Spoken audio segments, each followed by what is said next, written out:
Dimar, Oh, may naghahanap sa yung bata. sino?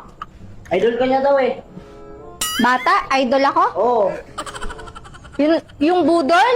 Oo, kahapon. Yung buraot na negro? Oo. Pulintik na yun, nahanap na naman ako, mabuburaot na naman. Si Mariel! Ay! Idol, nandiyan ka wala! Sabi ng kasama mo, wala ka daw dyan! Nandiyan ka lang pala eh! Oh, ano na naman yan dala-dala mo? Wala akong pera, mambubudol ka na naman dyan.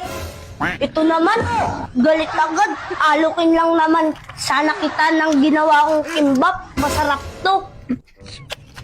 Ano na naman kimbab yan? Ay nako, alam ko na yan. Budol yan.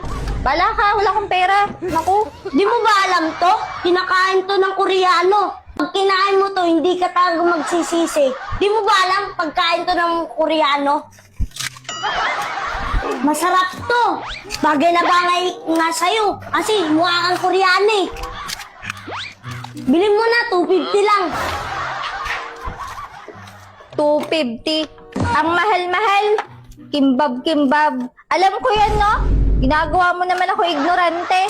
Ganyan yung ino-order ko sa restaurant na kinakainan ko, no? 150 lang doon, tapos ay 250. Ang mahal-mahal. Hoy, ano ka ba? Mamahalin niya yung mga Ricardo nito. Kita mo to. Dip, pandip. Branded to. Mayonnaise to. Tapos tong toyo, branded rin to. Nakikita mo tong mga Ricardo dito sa gitna ng timbap. May carrots. May pipino. May itlog. At may spam pa. Branded rin yun. Paano naman ako nakakasiguro na branded nga yung mga palaman yan? Alam ko masarap yan. Pero hindi ako nakakasigurado na mga branded nga yung laman yan sa loob, no? Tapos ka, mahal-mahal, 250. Alam mo naman sigarista ka. Kaya nga dinala ko lahat yung tirang-tirang Ricardo ko eh. Oh. Oh. Kita mo to? Spam. Tapos carrots. Tapos may pipino pa. At itlog. At may ano pa? Crab stick. Oh.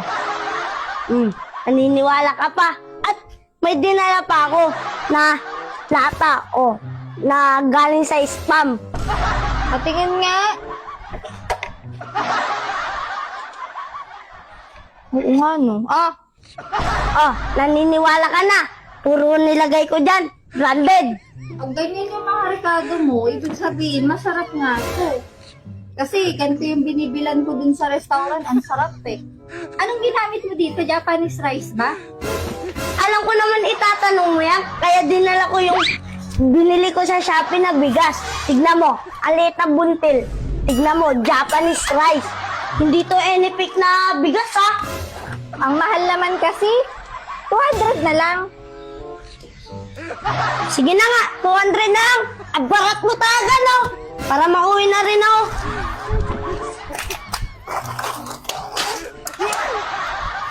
Oh, liligpit ko lang to. Yun, ang bait-bait mo naman talaga eh, no? Gusto ko talaga ng kimbab kasi matagal na ako hindi nakakakain yan. O, ito yung bayad ko, 200. Bukas, halukin kita ng iba. Ito ha, gusto ko yung mayonnaise, saka ito, chopstick. Oh, paano ba yan? Mauna na ako. Bukas ulit ha. Masarap siguro tong ano niya, no? Oo, kimbap. Alam mo, masarap talaga to kasi bumibili ako nito sa restaurant na kinakainan ko, masarap talaga. Sarap yan. Japanese rice yung gamit. Okay.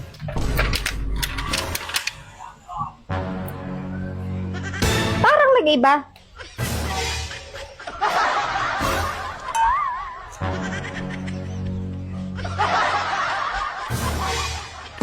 Di ba na yung palaman? Hindi No. na yung spam. Di ba kanina yung spam tsaka pipino, itlog yung palaman nito? Oo nga. Tingnan ko nga. Kamuting kahit eh. Ito, Yung isa. Laka, kamatis to. di mo ba nakita yung binigay niya? Hindi. Pulin mo nga, baka dun pa. Wala na yun, Ate Mar. Katakbo na yun. Ikaw naman kasi, Hindi mo man lang nakita na... Hindi mo nakita? Siguro na makakaano yun eh. Nabugos ka na naman ng patang.